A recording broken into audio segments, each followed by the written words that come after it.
শুরু করে আজকে আমরা সমানতা পড়বো। হ্যাঁ, সমানতা পড়বো। আমি প্রথমে সমানতার সংজ্ঞাটা বলতেছি, তোমরা সবাই লিখে নাও। তবে দেখো, সমানতা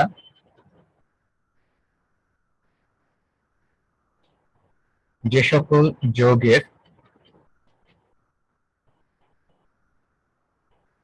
সকল যৌগের আণবিক সংকেত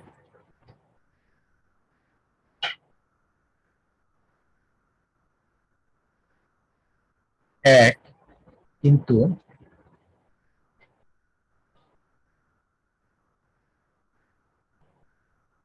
গাঠনিক সংকেত ভিন্ন,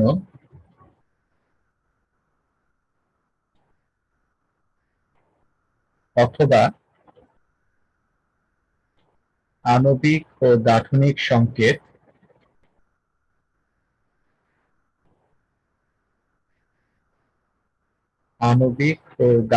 সংকেত এক কিন্তু ত্রিমাত্রিক বিন্যাস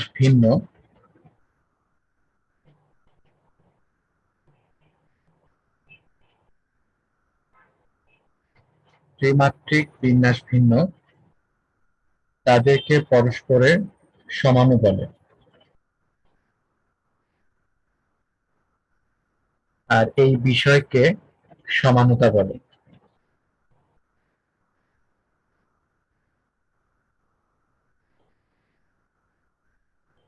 সবার কি সংজ্ঞাটা লেখা হয়েছে? বাকি থাকলে আচ্ছা, সমানতার উদাহরণগুলো আমরা দেখবো। যেহেতু আমরা এখানে ক্লাসিফিকেশন বা শ্রেণী বিভাগটা পড়বো, তাহলে এখানে বিভিন্ন ধরনের সমানতার উদাহরণ আসবে।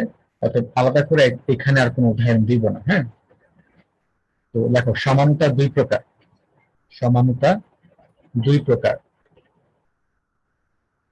আচ্ছা, দেখো, আমরা যে সংজ্ঞাটা বলছি বা যে সংজ্ঞাটা লিখছি, সেই সংজ্ঞাটা কিন্তু দুইটা অংশ, তাই না?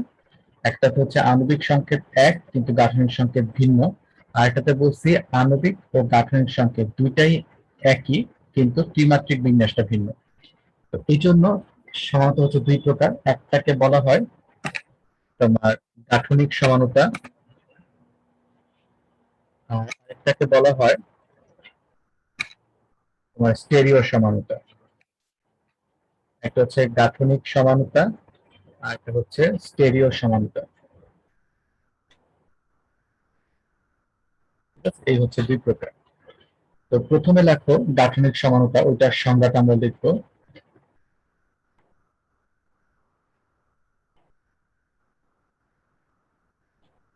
গাঠনিক সমানতার সংজ্ঞাটা লিখবো। লেখো, যে সকল যৌগের আণবিক সংকেত এক কিন্তু গাঠনিক সংকেত ভিন্ন,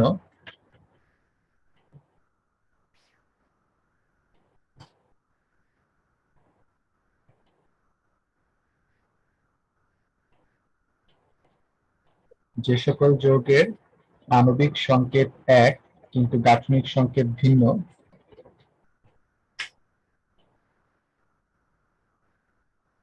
তাদেরকে পরস্পরের গাঠনিক সমাণু বলে। এবং এই বিষয়কে গাঠনিক সমানতা বলে।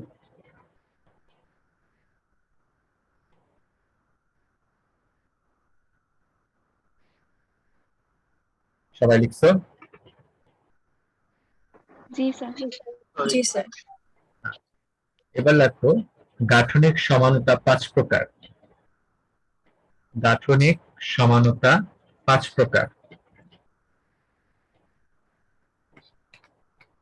আচ্ছা, প্রথমটা হচ্ছে শিকল সমানতা। হ্যাঁ,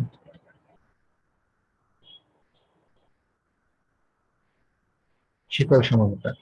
আমি শিকল সমানতার সংজ্ঞা বলতেছি, তোমরা লিখে নাও। দেখো, একই সমগোত্রীয়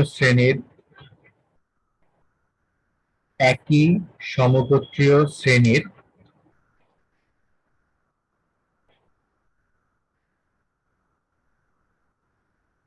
জৈব যৌগ সমূহের জৈব যৌগ সমূহের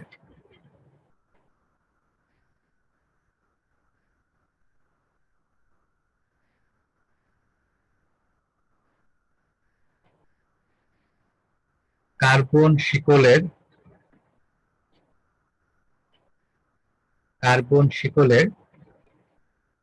গঠনের পার্থক্যের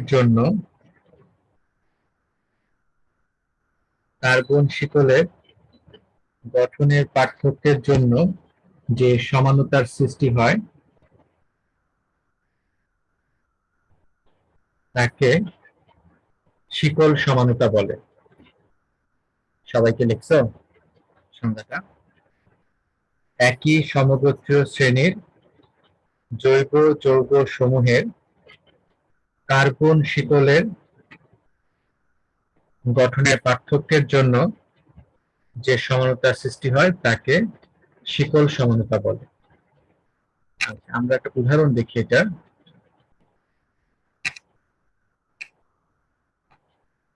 আমি এখানে দুইটা যৌগ লিখতেছি।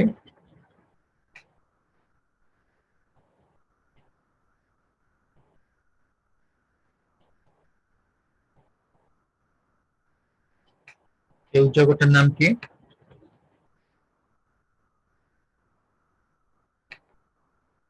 বিউটেন। এটা একটা সরল শিকল যৌগ, তাই না? এখানে আলাদা কোনো শাখা শিকল নাই। আচ্ছা, আমরা আবার সংকেতটা এইভাবে লিখতে পারি। দেখো এখানে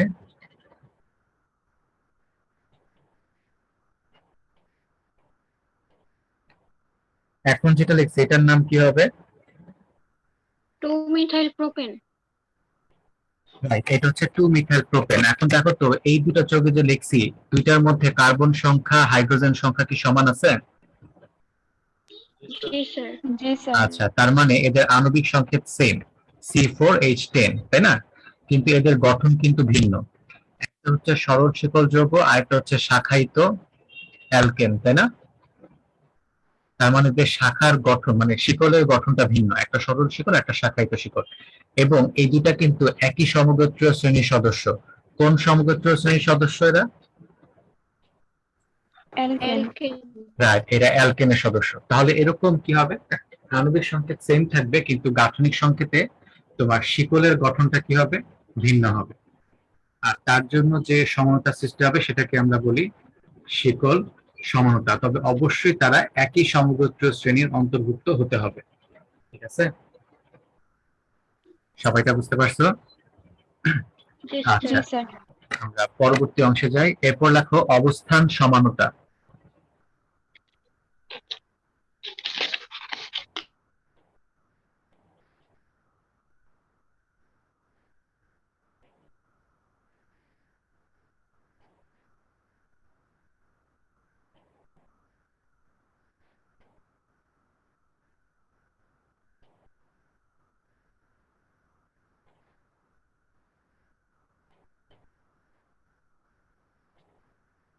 আচ্ছা, আমি সংজ্ঞাটা বলতেছি।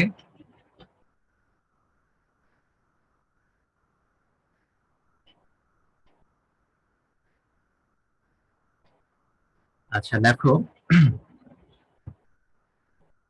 একই আণবিক সংকেত বিশিষ্ট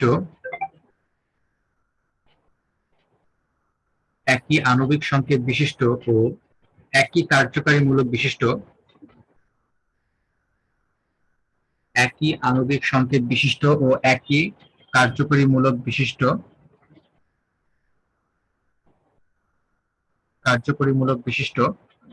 জৈব যৌগ সমূহে জৈব যৌগ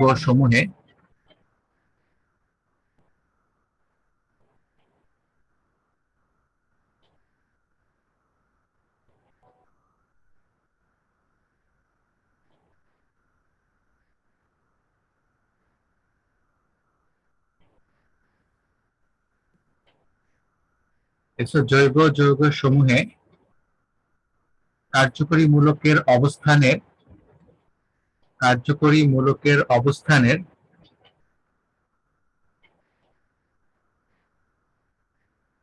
পার্থক্যের জন্য যে সমানতার সৃষ্টি হয়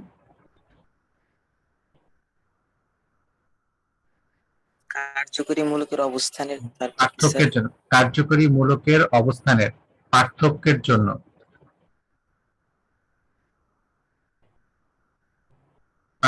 জন্য যে সমানতার সৃষ্টি হয় তাকে অবস্থান সমানতা বলে।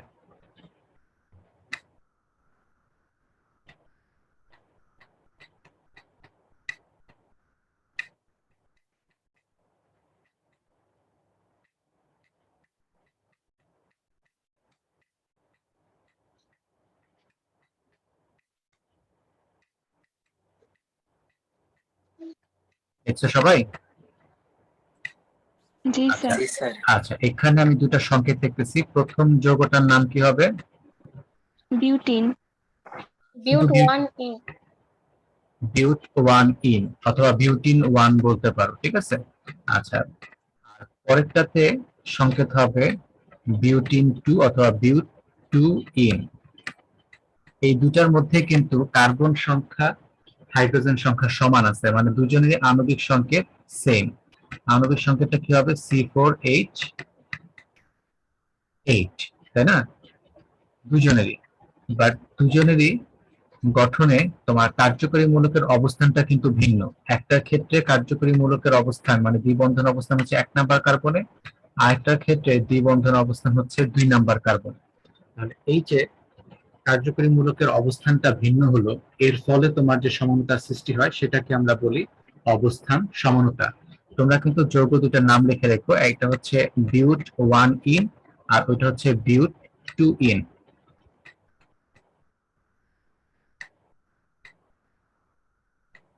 বিউট ওয়ান ইন আর ওটা হবে বিউট টু ইন।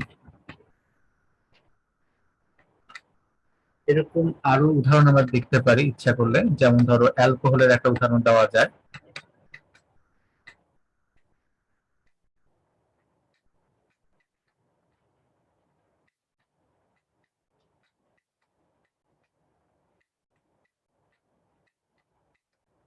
যেমন এই যৌগটার নাম কি?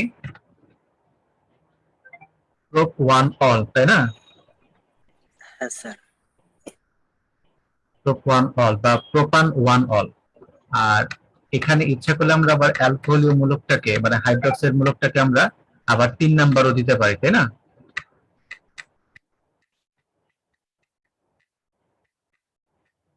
এখানেও দিতে পারি।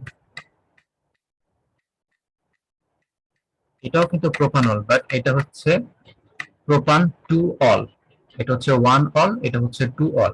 দুইটারই কিন্তু আণবিক সংকেত সেম। এটি হচ্ছে আণবিক সংকেত হচ্ছে C3H5 H8O। দুটি আণবিক সংকেত সেম এবং দুটাতেই একই ধরনের কার্যকরী মূলক বিদ্যমান, শুধুমাত্র কার্যকরী মূলকের অবস্থানটা কি ভিন্ন। তাহলে এই ধরনের সমানতাকে বলা হয় অবস্থান সমানতা।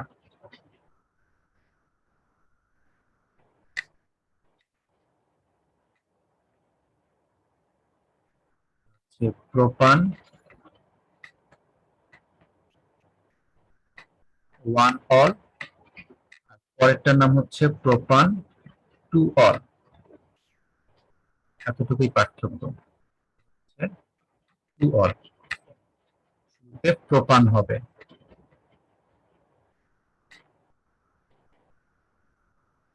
ঠিক আছে, সবার লেখা হয়েছে নামগুলো? জি স্যার। আচ্ছা, তাহলে তারপরে ইয়াতে যাই, আমরা সমানতাতে যাই। 3 নাম্বার হচ্ছে কার্যকরীমূলক সমানতা।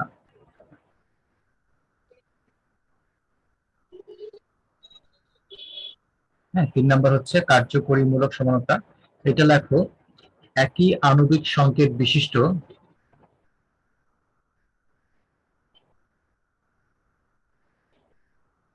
একই আণবিক সংকেত বিশিষ্ট জৈব যৌগ সমূহে জৈব যৌগ সমূহে আবার একটু বলুন তো। বলতেছি, একই আণবিক সংকেত বিশিষ্ট জৈব যৌগ সমূহে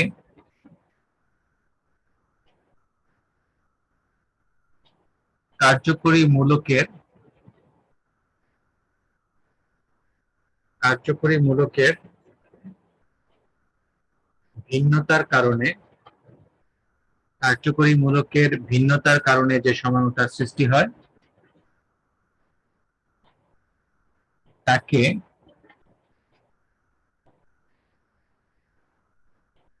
কার্যকরীমূলক সমানতা বলে। তাকে কার্যকরীমূলক সমানতা বলে। যেমন ধর আমি এখানে একটা আণবিক সংকেত লিখলাম C3H6O। এখান থেকে আমি দুইটা গাঠনিক সংকেত লিখতে পারি, একটা হচ্ছে CH3CH2CHO। এটা হচ্ছে একটা অ্যালডিহাইড, এই হচ্ছে তার কার্যকরী মূলক। এটার নাম কি হবে? propanol, propanol, প্রোপানেল।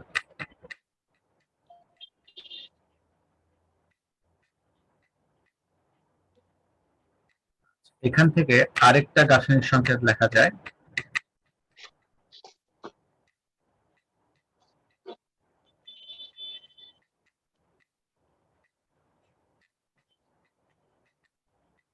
এটা লেখা যায়।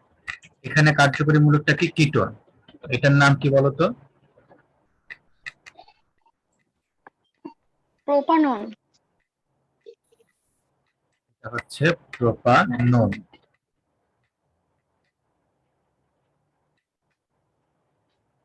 প্রোপানন। তাও দেখো একই আণবিক সংকেত থেকে থেকে আমরা দুইটা ভিন্ন কার্যকরী মূলকের তৈরি করলাম, এটাকেই বলা হয় কার্যকরী মূলক সমানতা। ঠিক আছে?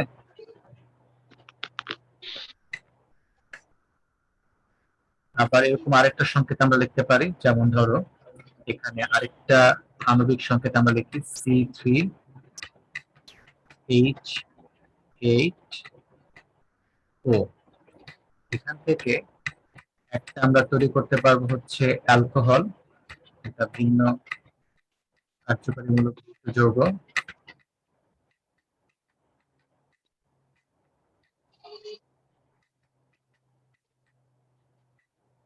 এখান থেকে আমরা ইথারও তৈরি করতে পারবো।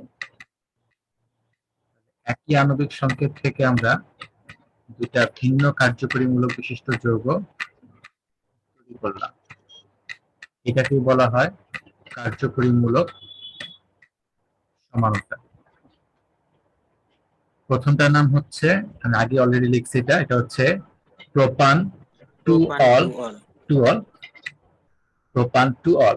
আর ইথারটার নাম কি হবে? ইথারের নামকরণ কিন্তু আমি শিখলাম methoxy ethane, ethane, right. Methoxy ethane বা 1 মিথক্সি ইথেন লেখা যায়, সমস্যা নেই, এটা মিথক্সি ইথেন লিখতে পারো। এটার নাম হচ্ছে মিথক্সি ইথেন।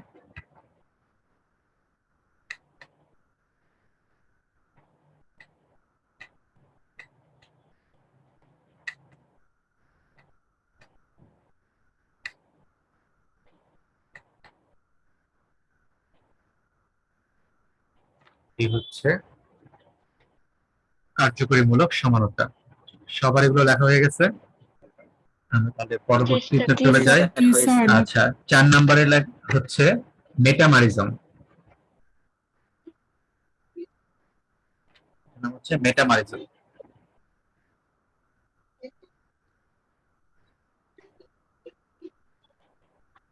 আচ্ছা, এটা সংজ্ঞাটা বলতেছি, দেখো একই সমগোত্রীয় শ্রেণীর অন্তর্ভুক্ত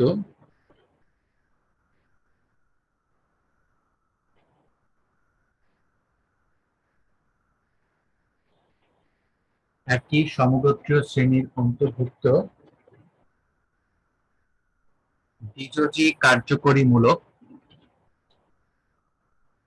দ্বিযোজী কার্যকরীমূলক পাশে ব্র্যাকেটে এই দুটা মূলক লিখে রাখো। দ্বিযোজী কার্যকরীমূলক পাশে ব্র্যাকেটে এই দুটা সংকেত লিখে রাখবা। প্রথমটাকে কি কার্যকরীমূলক বলা হয়? ether, ether, ether. আর পরেরটা? ester, ketone, না, এস্টার না, এটা হচ্ছে ketone, কিটোন, কার্বনিল বা কিটোন বলতে পারো। ঠিক আছে? আর এগুলো হচ্ছে দ্বিযোজী। দেখো এখানে অক্সিজেনের দুইটা হাত কিন্তু খালি আছে, দুই জায়গায় দুইটা অ্যালকাইল মূলক আসতে পারে। কিটোনেরও কার্বনের দুইটা হাত খালি আছে। ঠিক আছে? অন্যান্য কার্যকরী মূলকগুলো কিন্তু একটা হাত থাকে। আবার বলবেন। আচ্ছা, আবার বলতেছি, দেখো একই সমগোত্রীয় শ্রেণীর অন্তর্ভুক্ত, একই সমগোত্রীয় শ্রেণীর অন্তর্ভুক্ত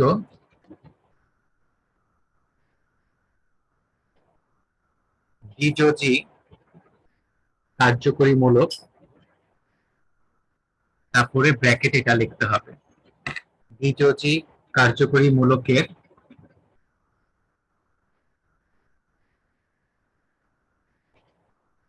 দ্বিযোজী কার্যকরী মূলকের উভয় পাশের শিকলে,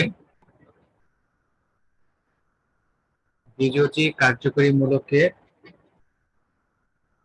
উভয় পাশের শিকলে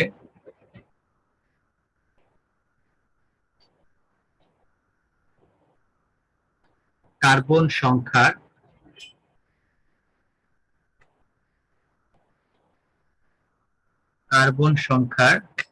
অসমতার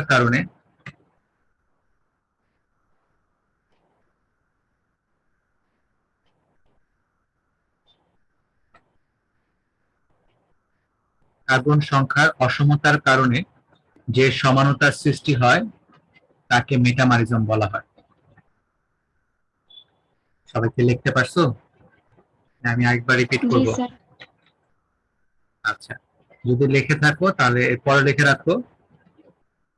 আর যৌগগুলোকে পরস্পরের মেটামার বলা হয়, মানে সমাণুগুলোকে একে অপরের মেটামার বলা হয়। মেটামার, ঠিক আছে? সমাণুগুলোকে একে অপরের মেটামার বলা হয়। আচ্ছা, এখন আমি উদাহরণ লিখি একটা।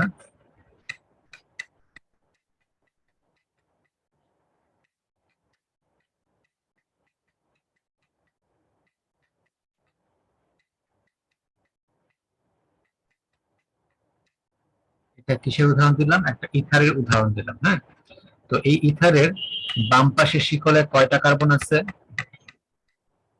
তিনটা। তিনটা।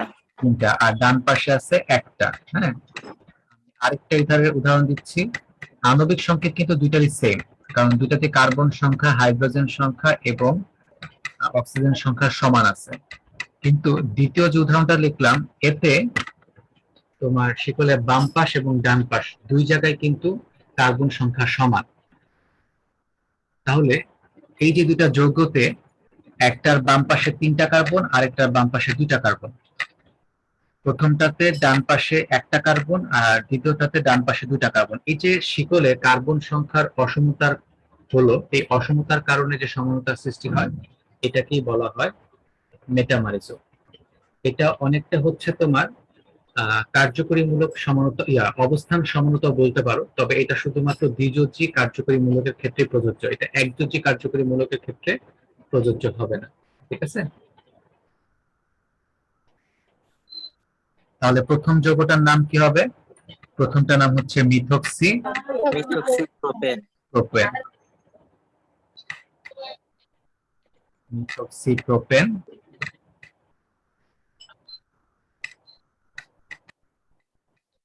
পরেরটার নাম হবে মিথক্সিইথেন। Ethoxy ethane.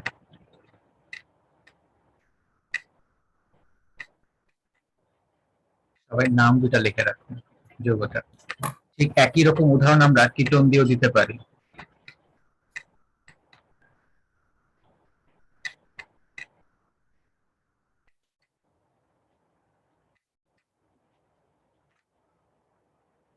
ঠিক আছে? আচ্ছা, সবার কি লেখা হয়েছে এটা? জি স্যার। লেখা হয়েছে। আর এরপরে হচ্ছে টটোমারিজম।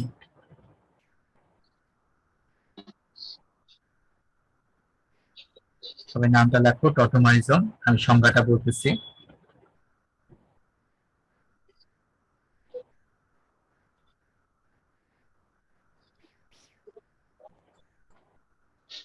আচ্ছা, লেখো, একই আণবিক সংকেত বিশিষ্ট জৈব যৌগ সমূহে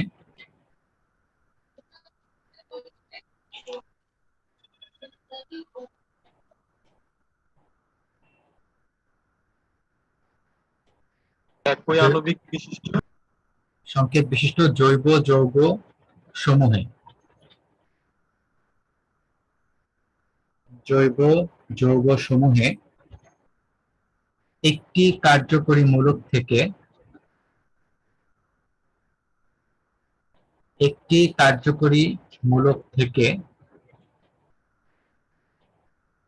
স্বতঃস্ফূর্তভাবে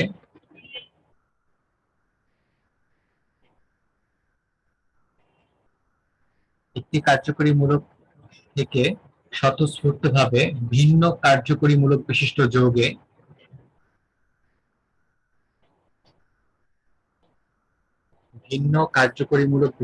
যৌগে রূপান্তরিত হলে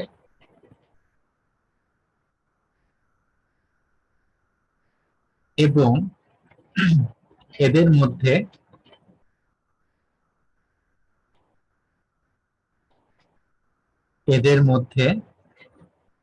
একটি গতিশীল সাম্যাবস্থা বিরাজ করলে, গতিশীল কথাটা না বললেও পারতাম, কারণ সাম্যাবস্থাটা গতিশীল, এটা অলরেডি আমরা পড়ছি, তাই না?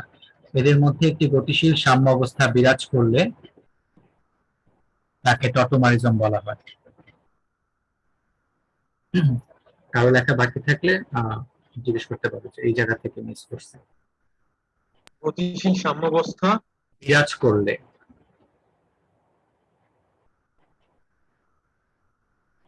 করলে তাকে টটোমারিজম বলা হয়। স্বতঃস্ফূর্তের পরে কি?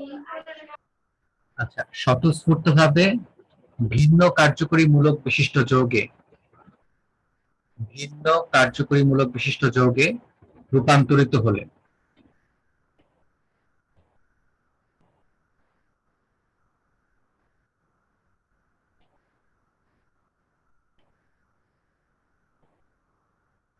ভিন্ন কার্যকরী মূলক বিশিষ্ট যৌগে রূপান্তরিত হলে এবং তাদের মধ্যে গতিশীল সাম্যাবস্থা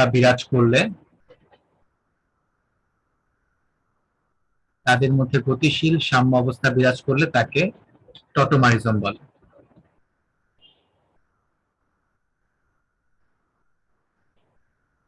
সবাই কি লিখছো না কারো লেখা বাকি আছে? জি স্যার, লেখা হয়েছে। তাহলে আমরা উদাহরণটা লিখি এখন।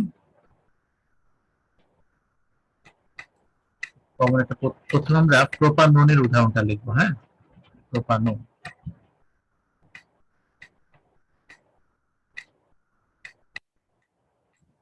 এই ক্ষেত্রে সমানুগুলোর নাম নেই। বুঝিনি, আবার বলো। এই ক্ষেত্রে সমানুগুলোর নাম নেই। সমানুগুলোর নাম হচ্ছে টটোমার। এখানে সমানুগুলোর নাম হচ্ছে টটোমার। হ্যাঁ, এখানে তোমাকে বাইরে থেকে কোনো শক্তি দিতে হবে না, তারা নিজে থেকেই একটা থেকে আরেকটাতে রূপান্তরিত হয়ে যাবে। মানে একটা কার্যকরী মূলকের সাথে আরেকটা কার্যকরী মূলকের তেমন কোনো শক্তির ব্যবধান নাই, তাই একটা থেকে স্বতঃস্ফূর্তভাবে আরেকটা কার্যকরী মূলকে সে রূপান্তরিত হয়ে যায়। ঠিক আছে, এখানে তোমাদের উদাহরণটা দিয়ে দেখাচ্ছি।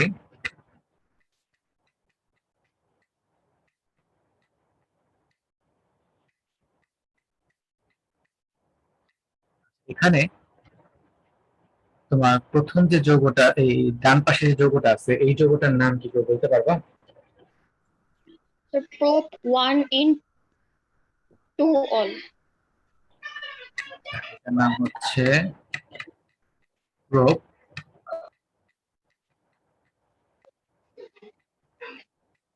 1 in 2 all। এই ধরনের যৌগগুলোকে সাধারণত ইনল যৌগ বলে। হ্যাঁ, সংক্ষেপে ইনল যৌগ বলে। এই ইনল যৌগগুলোতে এই যেখানে তুমি হাইড্রোক্সাইড মূলকটা দেখতেছো না, এই হাইড্রোক্সাইড মূলকের হাইড্রোজেনটা তোমার প্রতিস্থাপিত হয়ে এই দ্বিবন্ধনযুক্ত কার্বনের এখানে চলে আসে। তো এখানে কার্বনে কি কোনো হাত খালি আছে বলতো? কার্বনের সবগুলো হাত অলরেডি ইউজ অবস্থায় আছে।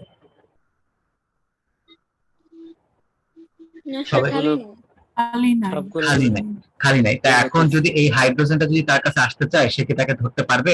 এমনিতে ধরতে পারবে না। তখন সে কি করবে?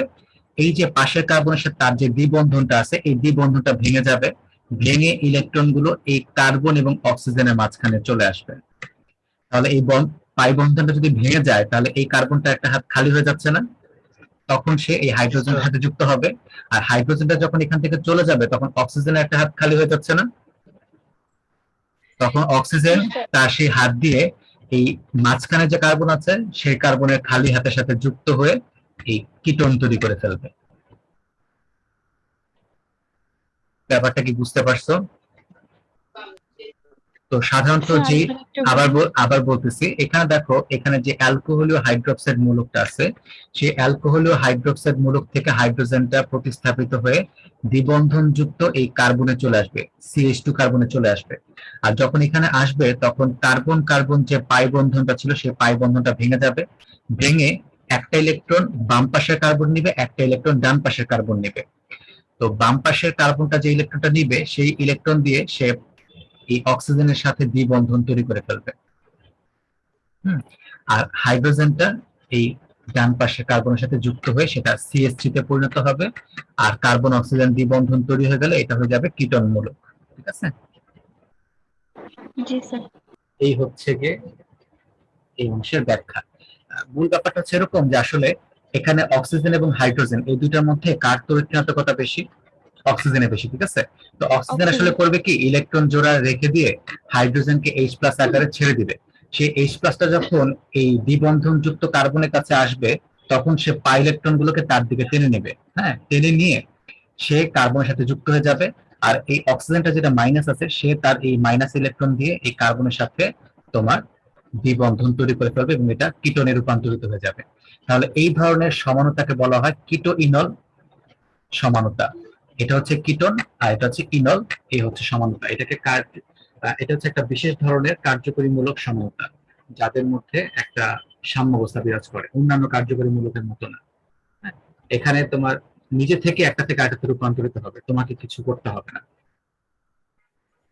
স্যার, স্যার ডান পাশের মূলটা আছে যে 2 হাইড্রক্সি প্রোপ 1 ইন বললে হয় না স্যার? না না না, এখানে অ্যালকোহলের সক্রিয়তা সবচেয়ে বেশি। দ্বিবন্ধন থেকে কিন্তু অ্যালকোহলীয় হাইড্রোক্সাইড মূলকের সক্রিয়তা বেশি, এবং সবচেয়ে বেশি যে সক্রিয় কার্যকরী মূলক তার নামটা সবচেয়ে পরে লিখতে হয়, এটা নিয়ম। আচ্ছা স্যার। অ্যালকোহলটা যেহেতু এখানে সক্রিয়তা বেশি তাহলে অ্যালকোহলের অলটা সবার পরে লিখতে হবে। শুধু ব্যতিক্রম ছিল হচ্ছে যখন দ্বিবন্ধন ত্রিবন্ধন দুইটাই থাকে তখন আমরা আইনটাকে পরে লিখছিলাম। এছাড়া কিন্তু সবগুলা জায়গাতে আমরা প্রধান কার্যকরী মূলকের নামটা সবার পরে লিখছি নামকরণের সময়। ঠিক আছে, জি স্যার, ঠিক আছে। তাহলে এটা হচ্ছে টটোমারিজম। এরকম যতগুলো ইনল আছে সবগুলো ইনলই এরকম তোমার কার্যকরী মূলক সমানতা টটোমারিজম প্রদর্শন করে। ওকে, তাহলে এরপরে আসবো আমরা হচ্ছে স্টেরিও সমানতা। এটা হচ্ছে দ্বিতীয় ভাগ। প্রথমটা কি ছিল? গাঠনিক সমানতা। গাঠনিক সমানতার ক্লাসিফিকেশন কিন্তু শেষ। হ্যাঁ, এখন আসবে স্টেরিও সমানতা। দেখো তোমরা সবাই দেখো স্টেরিও সমানতা। তাহলে এটার সংজ্ঞাটা কি হওয়া উচিত? আমরা যদি সমানতার সংজ্ঞাটা করে থাকি দ্বিতীয় ভাগটা হওয়া উচিত। সমানতার সংজ্ঞার দ্বিতীয় অংশ ছিল না, দ্বিতীয় যে অংশটা সকল হবে। যৌগের বিন্যাসটা ভিন্ন। ত্রিমাত্রিক বিন্যাস ভিন্ন হবে। তাহলে এখানে সংজ্ঞাটা দেখো, যে সকল যৌগের আণবিক ও গাঠনিক সংকেত এক, যে সকল যৌগের আণবিক ও গাঠনিক সংকেত এক কিন্তু ত্রিমাত্রিক বিন্যাস ভিন্ন তাদেরকে পরস্পরের স্টেরিও সমাণু বলে। আমি সংজ্ঞাটা আবার বলতেছি, যে সকল যৌগের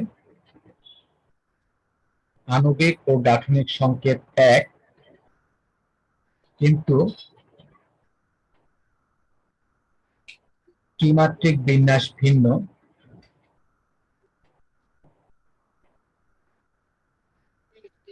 ত্রিমাত্রিক বিন্যাস ভিন্ন, সবাইকে এতটুকু লিখছো? ত্রিমাত্রিক বিন্যাস ভিন্ন ত্রিমাত্রিক বিন্যাস ভিন্ন। তাদেরকে পরস্পরের স্টেরিও সমাণু বলে, এবং এই বিষয়কে স্টেরিও সমানুতা বলে। এই বিষয়কে স্টেরিও সমানুতা বলে।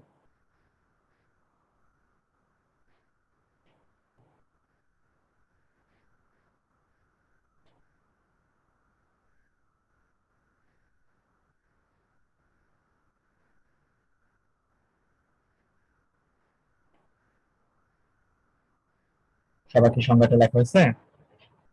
জি স্যার। আচ্ছা, স্টেরিও সমানতা আবার দুই প্রকার লেখো। স্টেরিও সমানতা দুই প্রকার। এক নাম্বার লেখো জ্যামিতিক সমানতা। জ্যামিতিক সমানতা বা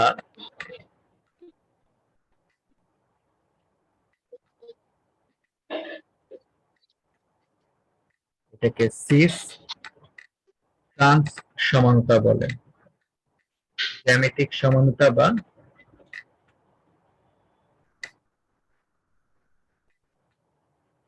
সিস ট্রান্স সমানতা। আর দুই নম্বরে হচ্ছে আলোক সমানতা।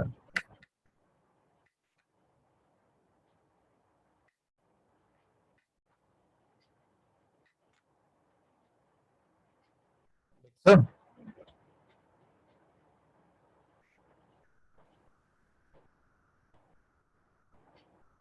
সবাই ক্লাসিফিকেশনের নাম লিখছো? জি স্যার। আচ্ছা, এখন ওই সিস ট্রান্স সমানতা বা আলোক সমানতা যাওয়ার আগে আমরা আরেকটা জিনিস একটু জেনে নিব, সেটা হচ্ছে কনফিগারেশন। এই পয়েন্টটার নাম হচ্ছে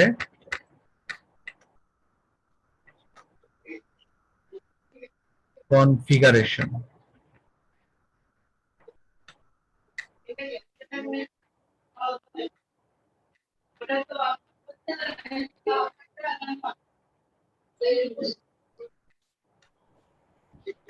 আচ্ছা, আমি সংজ্ঞাটা বলতেছি। অণুতে উপস্থিত পরমাণুগুলোর ত্রিমাত্রিক বিন্যাসকে কনফিগারেশন বলে। অণুতে উপস্থিত পরমাণু বা মূলকগুলোর ত্রিমাত্রিক বিন্যাসকে কনফিগারেশন বলে। নেক্সট এটা আমরা এরপর থেকে শুরু করবো। হ্যাঁ, সবার কি সংখ্যাটা দেখা হয়েছে? না, আবার রিপিট করবো? জি স্যার লিখেছি। আরেকবার রিপিট করে দিচ্ছি। অণুতে উপস্থিত পরমাণু বা মূলকগুলোর ত্রিমাত্রিক বিন্যাসকে কনফিগারেশন বলে। ঠিক আছে, এই পর্যন্ত তাহলে আজকে। তাহলে সামনের দিন আমরা জ্যামিতিক সমানতা করব।